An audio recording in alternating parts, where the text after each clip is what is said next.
Just a short interjection, follow-up question dun sa tanong ni, before I recognize Congressman Acop. With your indulgence, Congressman Acop, kanina kasi nakikinig ako sa statement ni General Wilkins Villanueva. Sabi niya na 3 months yung surveillance operation, no? Kay Alan C. And yet, after the raid, we don't know where Alan C. is. Correct?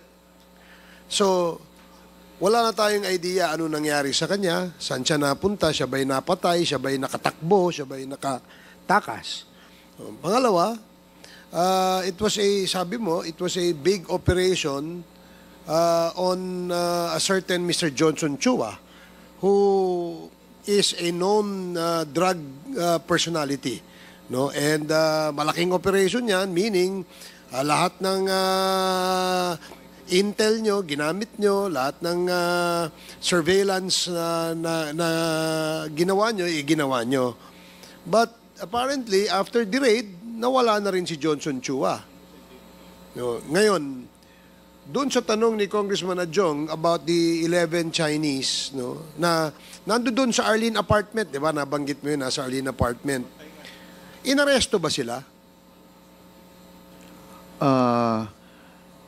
Hindi ko alam kung paano inano ni Carillo yun, Mr. Chair. Kasi kasama si Colonel Quedato Carillo was under doon sa you. logbook.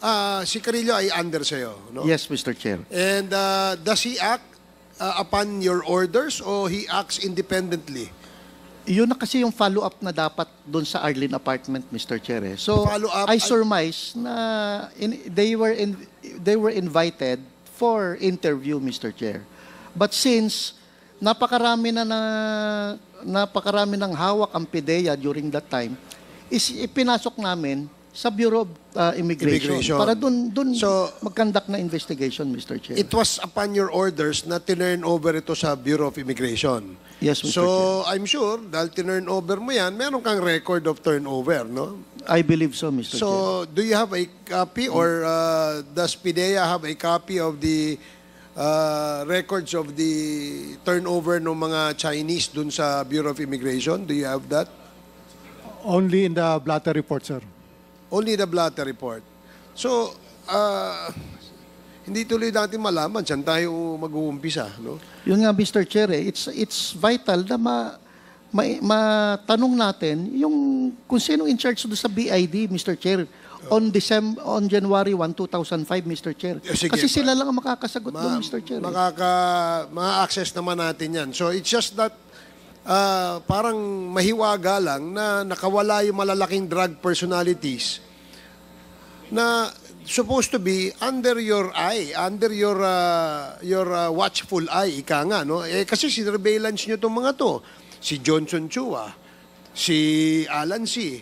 And then ngayon, no one knows, no one can tell us where are they. Do you have any idea kung nasan sila? Yung information, sir, is Johnson Chua immediately went to China. After nung sa raid doon sa Dumoy. But diba, he was under surveillance ninyo eh. Paano nakalusot sa inyo yun? Paano nakatakas sa inyo? If he was really under your surveillance? Yun nga, Mr. Chair, dahil kokonti lang talaga yung less than 20 lang kami noon, Mr. Chair, sa PIDEA. But yung PNP, hindi ba joint operations? Yes, Mr. Chair. After the operation, the Dumoy, nagbalik ka na. So, ang naiwan na lang is AIDSOT na lang, tsaka kami. But who was doing di niyo ba kinontinue yung surveillance? Yung surveillance, Mr. Chair, halos twice a week pinapasok sa akin or every day. Sige, anina lang natin yan. Explore natin ulit yan pag mahababa yung panahon natin. So, Congressman Acop, you're recognized. Thank you, Mr. Chair.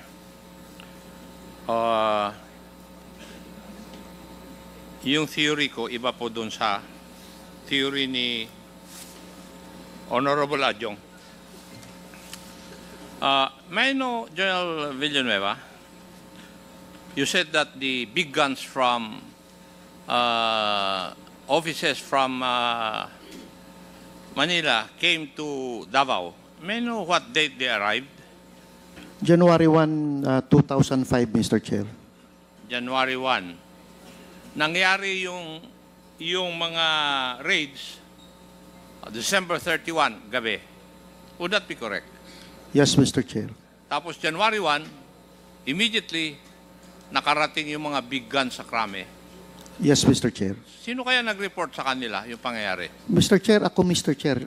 Actually, Mr. Chair, in-report ko na agad kay General Abenido yung Mr. Chair prior to the implementation of search warrant. Yeah. Ang sabi nga sa akin, Mr. Chair, is wag muna at New Year yan. Okay. Yun lang po ang gusto kong pakisagot lang po yun. Now, a certain Carillo is a member of your unit then. Yes, Mr. Chair. Yes. Ang hinahanap ni Honorable Adjong yung 11. Tama? Yes, Mr. Chair. Yung puzzle, hindi kompleto. Kaya hindi ma-piece ni Honorable Adjong. Even myself, I cannot piece or complete the puzzle. Why? Because there are certain pieces that are missing. And the only available pieces of evidence would be the statement of Mrs. Jed Pilapil C., the blatter in the custody of PDEA regarding the sequence of events that transpired during that incident. That would be correct, PDEA. Yes, Mr. Chair. And the third document would be the affidavit of Las Cañas. Tatlo, we do not know where Alan C. is. There's no report where he is from the official documents, except yung statement ni Mrs. Jed Pilapil C. when she appeared sa isang hearing. At ang sinabi niya na a friend called her during that time doon sa incident that her husband is already dead.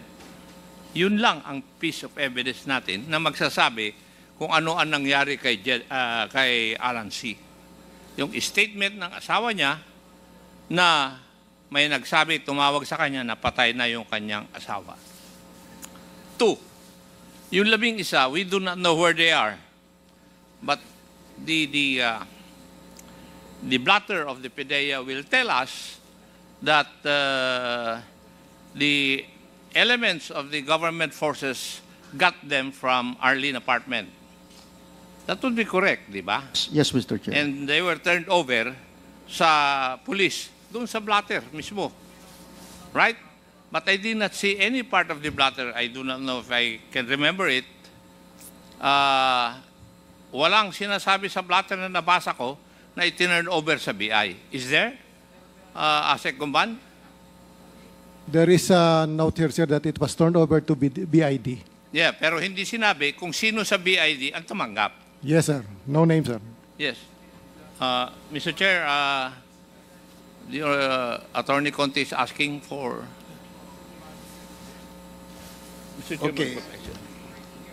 Yes, you are excused. So yun ang magpapatunay, yung 11 na sinasabi ni Honorable Adjong. Tama? Na na-turn over sa BI. Yes, Mr. Chair. Yes. But in the affidavit of Las Cañas, meron pang nawawalang 10. Because in the affidavit of Las Cañas, in the Dumoy raid, 6 ang patay, 10 ang buhay. And the 10 persons who were alive then were turned over by Carillo to Las Cañas. And according to the affidavit, gusto pa ngang sumama ni Carillo para daliin yung 10. So yun ngayon ang supported by documents. That is why I have another theory doon sa theory ni Honorable Adjong. Kasi 3 yung grupo ng tao. 1, si Alan C.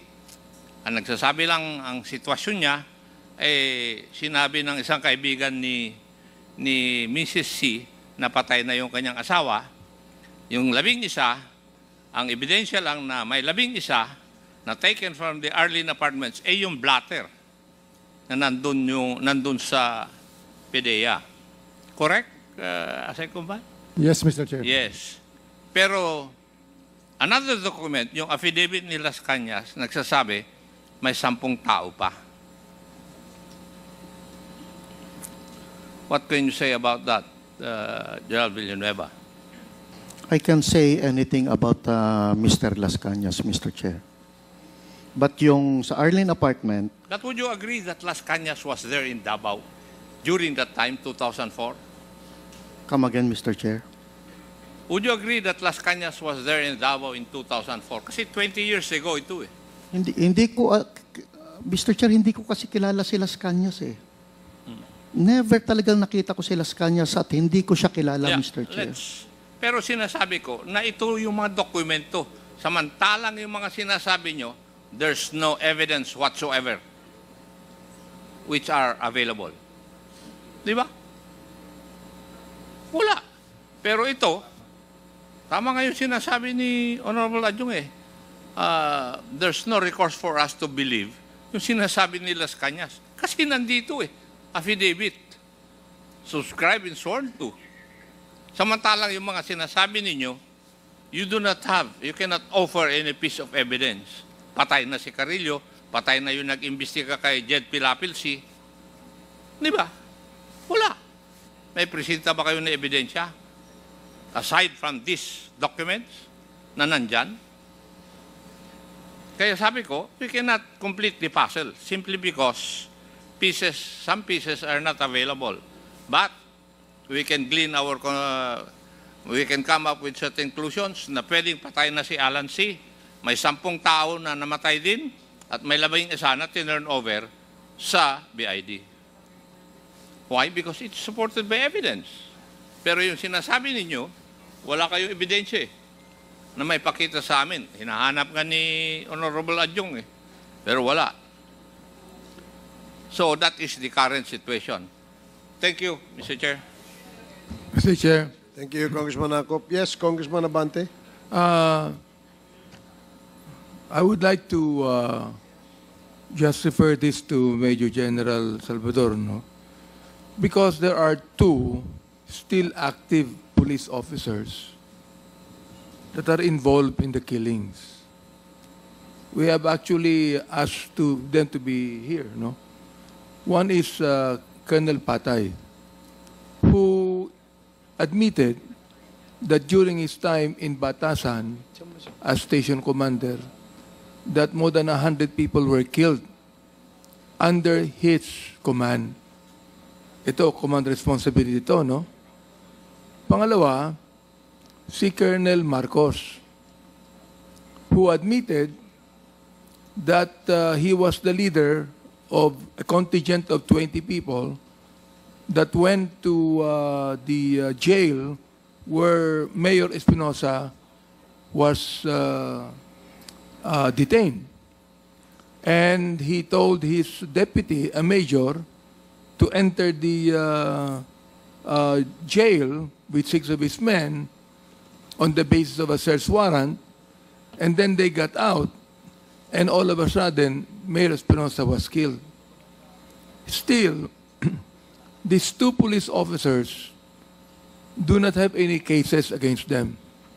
Now, Colonel Marcos has said that all the cases he had were dismissed. Were dismissed. So I would like to find out from General Salvador, what would you do, for example, with these 2 still active police officers? Command responsibility yan. We will refer the case to the DIDM, Your Honor, the Directorate for Investigation and Detective Management. They are the ones, the offices that oversee cases like this, of course, with the authority coming from the Chief PNP. I would strongly suggest, Mr. Chair, that Colonel Patay and Colonel Marcos should be held accountable under the law of command responsibility on the death that happened in their command, Mr. Chair. Also, I'd like to ask Mr. Chair, upon reading the affidavit of Miss Nova Princess Parohino, Gumban is now reading to us in his possession. So anyway, let me proceed. Kindly wrap up to Congressman Adjong. Okay, sige. Anyway, let me proceed to another issue, Mr. Chair. Mr. Chair, a short interjection Yes lang. po. Kasi sinabi po kanina ni DG Wilkins, former DG, na doon daw sa nakita nila nakita nila na lulong sa droga po yung mga tao na nandoon. So have you conducted po yung test or toxicology test or whatever? Kasi baka nagiging judgmental lang tayo. Mr. Chair, dun sa scene of the crime, usually, Mr. Chair, ang addict, normal addict, tutor lang yan eh. Tutor, water pipe, tapos foil. Mr. Chair, pagdating nakita namin niyo po? doon, yes, Mr. Chair. Mr. Chair, pagdating namin doon, yung pinaka-water pipe nila is nakalagay doon sa bote ng mineral water. Tapos ang laki ng tutor nila, ang laki ng water pipe talaga. Kasi tinetestingan nila yung gawa nila, Mr. Chair. Although, immediately nakita kasi, niyo po? Mr. Chair, pag after na neutralize na namin lahat, idinala namin sa Davao Sanitarium. Lahat yon. And unfortunately, pagdating namin doon, all of them were pronounced dead. So wala nang nakapag-conduct ng toxicology or what, kasi patay na lahat yung naandun sa Davao Sanitarium, Mr. Ay, paano Chair. po yung autopsy? Nag-conduct ba ng autopsy? Nag-conduct sila doon. Kompleto naman sila doon, Mr. Chair. Okay. So, yun lang po, Mr. Chair. Gusto ko na linawin, baka nagiging judgmental lang kasi sinasabi lulong. So, kailangan natin ng scientific investigation or report. Thank you po. Yes. Mr. Chair, may I continue po, Mr. Chair? Yes, General Wilkins, di ba tatlong occasions po ito, no? Dumoy, Adlaw, Bunawan. Bunawan, Mr. Oh, ito po yung mga raids. Yung may na-mention po kayong 11 Chinese nationals, ito po yung naaresto. Ano yung ilang tao po bang naaresto dun sa Adlaw? Hindi ko alam kung ilan yung arrest. Walang naaresto sa Walang Adlaw, na-arrest? Mr. Chair. Okay. Sa Bunawan, may naaresto po? Wala na, Mr. Chair, kasi nakuha na namin si Jong Pilapil Okay. sa Bunawan. Okay. So, yung 11 Chinese nationals, ito yung sa Arlene Apartments. Yes, Mr. Chair. Okay, so this was, yes. 11 people, not necessarily lahat Chinese national. 11 How many of them people, were Chinese? Hindi ko na nga, yun ang isa sa mga ano ko, Mr. Chair. Kasi ang BID ang ano niyan eh. It was Carillo and BID. Sila na yung nagdala ng mga personalities sa BID, Mr. Chair, for questioning. From Arlene apartment, Mr. Yung apartment kasi, Mr. Chair, it's about 10-door apartment. So ito pong sa Arlene, let me proceed with Arlene Apartments, no? So 11 individuals and some of them were Chinese, tama po ba?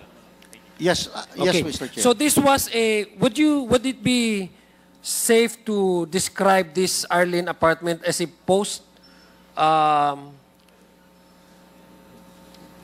post-raid operation? Because this is very much connected with Dumoy operation that you conducted. Was it a day after or 3 days after? Actually, after I believe it's after, it's conducted on January 1, Mr. Chair. So this was after the Dumoy? After the Dumoy. Okay, Mr. so this is a post-operation investigation. Yes, Mr. Chair. Okay, tama po ba yung description Hindi ko lang alam yung date, Mr. Chair, kasi nakalogbook naman yon, Mr. Chair, sa PDEA logbook, Mr. Chair. Well, if you had already conducted a surveillance or at least had a lead with these two Chekemist nationals who went straight to Arlene Apartment, and you already have substantial information that Dumoy and Arlene Apartment may be very much well connected, bakit hindi nagkaroon ng sabay na operation with Dumoy and then at the same time Arlene? Why was there any separate investigation or a post-operation investigation that happened dyan sa Arlene apartment? Ang priority namin talaga doon, Mr. Chair, is Dumoy. Kasi naandun ang clandestine laboratory. So after that, post-operation na lang yung post-operation investigation na yung kinakandak natin after that Dumoy. You said that 11 individuals were detained, Invited. aresto? Mr. Chair, kasi wala ako doon eh. Kasi nga, immediately after that, dumating yung mga top-notch ng PNP, AFP, PDEA sa Dumoy. So that was January 1. Inasikaso namin sila and we conducted briefing on those top personalities doon sa Dumoy, Mr. Chair. And during that time, it was SPO for Carillo and according doon sa blatter is Colonel Quedato, ang nagdala ng mga personalities na nasa Dumoy papunta ng BID. You mean the Bureau of Immigration? Bureau of Immigration, Mr. Chair. Kasi nga, mga Chinese personalities yung mga naandon. But let me correct my data kasi in the previous hearing, Mr. Chair, you said that 11 Chinese nationals ang na-apprehend or na-invite doon sa apartment, or would you correct your statement on this? Hindi, again, Mr. Chair, wala akong idea sa number. Kasi nga, matagal na. So, hindi ko alam, Mr. Chair, kung ilan yung dinala doon sa BID, Mr. Chair. Kung 11 yun, then that's 11. But, it was recorded and logged through SPO for Carillo. Apparently, ang kasama niya is Colonel Quedato from who was the foreign liaison ng intelligence, PNP intelligence during that time. Yeah, Mr. Chair, who ordered this post-operation investigation on Arlene apartment? Since you were sabi nga kanina, ikaw yung head ng operation Yes, Mr. na to. Chair. So command responsibility applies to you. Yes, Mr. Chair. Yes, Mr. Chair. So who Kasi, ordered, since you were not there during this investigation, yung pagpunta sa Arlene apartment, since you were absent and you mentioned about SPO for Baltasar Carillo, Yes. no? Yes, sir. Who apparently, it turned out that ito ba si Carilla, same Carilla ba ang Carillo. Carillo, namatay Mr. po sa Chair. service, Yes, Mr. active Chair. service. Ito pong si Monty Di Ramos din po, patay din. investigator ko yan, Mr. Chair. Patay din po. Patay na din daw. Okay, since you were not present in the Arlene apartment post-operation, sino po ba sa mga team mo ang po pwedeng mag-corroborate?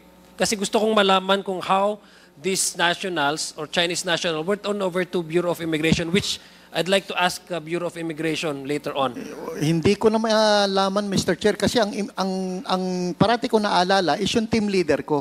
And then the team leader chooses yung team niya, kung sino yung pwedeng Pero kasama. kayo po yung nag-order nung Yes, ano? yes, Mr. Chair. Yes, Pero Mr. Chair. si SPO for Baltasar Carillo po yung team leader ninyo. Siya ang operations, chief of operations ko, Mr. Chair. And nakita niya na vital yung pag-investigate doon sa mga Chinese na naando sa Dumoy dahil ang dami pang unanswered question namin doon sa Arlene apartment, Mr. Chair. Kasi 5-door nga yun, Mr. Chair. And all of the part of the apartment, yung 5 apartment na yon, is sila yung sila yung tumira doon during that time. Well, I hope you can still remember the individuals or the officers who were also involved in the post-operation on Arlene apartment. Kasi si Carillo, wala na po siya. Ito si Monte de Ramos, patay na rin po. Alam ko, Mr. Chair, may Can you kasama give us a name? Kasi Davao City Police Office, but I don't know kung sino yung kasama nila eh. I'm sure mayroon pong buhay sa member sa unit na I'm yun. sure, Mr. Chair. Would But you know? kasi, Can you give us names? hindi ko nga matandaan kung sinong member ng Davao City Police Office na kasama namin. Kasi sila yung tumulong sa amin na mag-secure ng Chinese nationals at magdala sa Bureau of Immigration and Deportation, Okay. Mr. Chair. Bureau of Immigration, do we have Bureau of Immigration? Kaya nga, Mr. Chair, kaya nga it's vital kasi public knowledge ito, Mr. Chair, na talagang tanungin natin yung taga Bureau of Immigration kasi sila ang makakasagot doon sa post-operation natin sa Dumoy as far as Arlene Apartment is concerned, Mr. Chair. Okay. Bureau of Immigration, do we have, please, sir, can you confirm to us that there was indeed a turnover of 11 individuals, many of them are Chinese, on the date that was mentioned in 2004, immediately after the Dumoy raid? These are apparently resident or sila po yung umuupa doon sa 5 doors ng Arlene Apartment. Can you give us provide us some information as to confirm that such turnover of these individuals from the investigative unit to BI, Region 11? Do you have a record? Kasi gusto kong malaman kung sino yung mga involved na members po nung unit na yun. Kasi apparently, dalawa ang na-mention po ay patay na. Yes, Bureau of Immigration. Good evening, Mr. Chair. Good evening, Your Honors.